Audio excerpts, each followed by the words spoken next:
कर्ण को युद्ध में मार गिराने के लिए अर्जुन पाशुपतास्त्र प्राप्त करना चाहता था। अपने इस कार्य को पूरा करने के लिए वह इंद्रनील पर्वत पर शिव की मिट्टी की प्रतिमा बनाकर तपस्या करने बैठ गया। उसकी कठिन तपस्या से सारा वन प्रदेश तप उठा। वहाँ रहने वाले ऋषि मुनि घबरा गए। वे भगवान शिव के पास पहुँचे। भगवान शिव माता पार्वती सहित अपने आसन पर बैठे थे। भगवान शिव की स्तुति करने के बाद ऋषि मुनियों ने कहा, हे भगवान, एक तपस्वी जंगल में घनघोर तपस्या कर रहा है। उसकी तपस्या के कारण सारा जंगल तपने लगा है। हम लोगों को वहाँ रहना मुश्किल हो गया है। कृपया हमें उससे मुक्ति दिलवाइए। भगवान शिव ने उन्हें आश्वस्त किया। फिर ऋषि मुनि वापस अपनी कुटिया की ओर लौट गए। जब ऋषि मुनि चले गए तो भगवान शिव माता पार्वती से बोले, और निश्चित रूप से अर्जुन ही है देवी। माता पार्वती बोली, लेकिन वो कठिन तप किसके लिए कर रहा है स्वामी? इसका पता लगाना चाहिए। आपने ऋषि मुनियों को आश्वासन भी दिया है। इस पर भगवान शिव बोले, वह पाशुपत अस्त्र प्राप्त करने के लिए तप कर रहा है देवी। बिना पाशुपत प्राप्त किए वह अपना तप भंग नहीं करेगा। हम वेश बदलकर उसके पास पहुंचेंगे और उसकी परीक्षा करेंगे कि वह पाशुपत अस्त्र धारण करने का अधिकारी भी है या नहीं। अगर वह अपनी परीक्षा में सफल हुआ तो मैं उसे पाशुपत दे दूंगा। शिव और पार्वती दोनों ने वेश बदल लिया। शिव शिकारी बन गए और पार्वती शिकारी की पत्नी।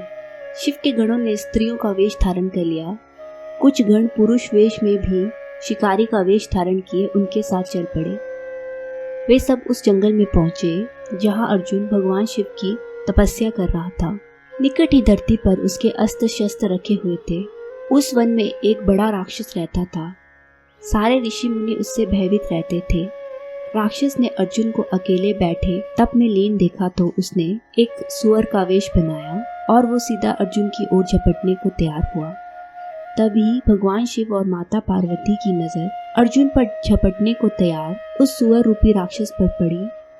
यह देख माता पार्वती बोली, देखो भगवान, वो राक्षस अर्जुन पर झपटने की तैयारी कर रहा है। उसे समाप्त कर दो, नहीं तो वो आपके भक्त को मार डालेगा।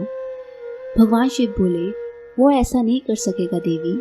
इससे पहले ही वो अर्जुन के पास पहुंचे मैं उसे समाप्त कर दूंगा। ये कहकर भगवान शिव ने अपने धनुष पर बाण चढ़ा लिया। वे बाण छोड़ने को तैयार हुए, लेकिन अर्जुन भी सजग था। सुअर के भागते कदमों की उसे भी आहट मिल चुकी थी।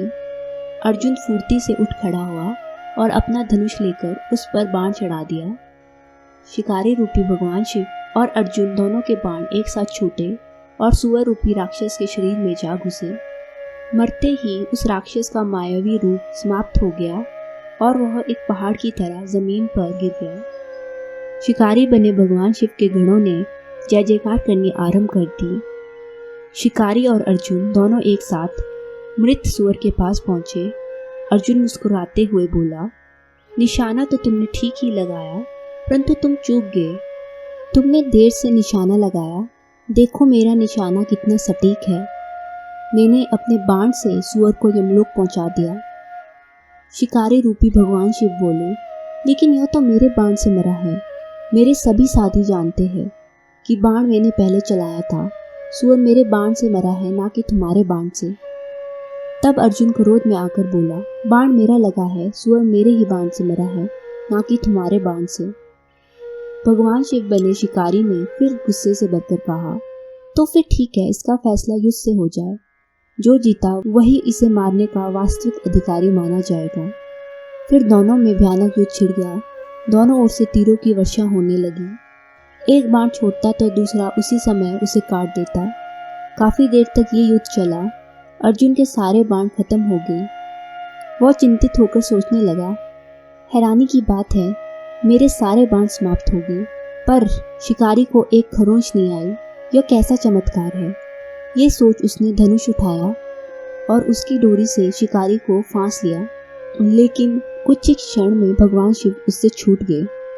गुस्से में भरकर अर्जुन ने तलवार उठा ली और शिकारी पर टूट पड़ा। लेकिन शिकारी के शरीर से टकराते ही उसकी तलवार टूट गई। अर्जुन गुस्से से पागल हो उठा। वह पेड़ उखाड़ उखाड़ कर शिकारी पर प्रहार करने लगा, पर शिकारी रूपी शिव जी जैसे फौलाद से बने हुए हो, उन पर इन सब का कोई असर नहीं हुआ। वे खड़े खड़े मुस्कुराते रहे। अर्जुन बहुत थक चुका था। बेबस होकर वह फिर से भगवान शिव की प्रतिमा के पास पहुंचा और उनकी स्तुति करने लगा। हे त्रिशूलधारी, ये कैसा चमत्कार है! एक साधारण सा शिकारी और उसमें इतना बल। अब तुम ही मेरी रक्षा करो प्रभु। अर्जुन ने फूलों की माला भगवान शिव की प्रतिमा पर डाली। आराधना करते ही उनके शरीर में नई स्फूर्ति पैदा होगी। वह फिर से स्वस्थ हो गए और शिकारी की ओर बढ़े। लेकिन अगले ही क्षण उसे बहुत ही हैरानी हुई। शिव की प्रतिमा पर उसके द्वारा चढ़ाए गए फूलों की माला शिकारी के गले में झूल रही थी। अर्जुन उसी समय समझ गया कि शिकारी कोई नहीं बल्कि स्वयं साक्षात भगवान शिव है। वह शिकारी के चरणों में पड़कर रोते हुए आवाज से बोला, मुझसे बड़ी भूल हुई है भगवान, मुझ निर्बुद्धि को क्षमा कर दो। मैं आपको पहचान नहीं सका, अनजाने में ही मुझसे बहुत बड़ा अपराध हो गया। ये सुनकर भगवान शिव अपने असली रूप में प्रकट हो गए। उन्होंने अर्जुन की बाहें पकड़कर उसे उठाया और कहा, उठो पुत्र, तुम्हारी परीक्षा पूरी हुई। तुमने कोई अपराध नहीं किया है। शिकारी का स्वरूप मैंने तुम्हारी परीक्षा लेने के लिए ही धारण किया था। तुम परीक्षा में सफल हुए। मैं तुम्हारी भक्ति से प्रसन्न हूँ। मांगो पुत्र, क्या मांगते हो? अर्जुन बोला, हे भगवान, मुझे पाशुपत अस्त्र चाहिए ताकि युद्ध में मैं अपने शत्रु का संहार कर सकूं। भगवान शिव बोले, पाशुपत तुम्हें मिल जाएगा पुत्र, लेकिन तुम्हें पहले उसे चलाने की विधि सीखनी होगी, नहीं तो वो तुम्हारे लिए ही विनाशकारी सिद्ध हो सकता है। ये सुनकर भगवान शिव ने उसे पाशुपत अस्त्र दिया और साथ ही उसे चलाने की विधि समझाते हुए बोले, हे पुत्र, तुम इसे सिर्फ धर्म के कल्याण हेतु ही प्रयोग करोगे। याद रखना, क्रोध में इसे किसी निर्बल आदमी पर भूल कर भी प्रयोग मत करना। इसका प्रयोग सिर्फ एक ही बार किया जा सकता है।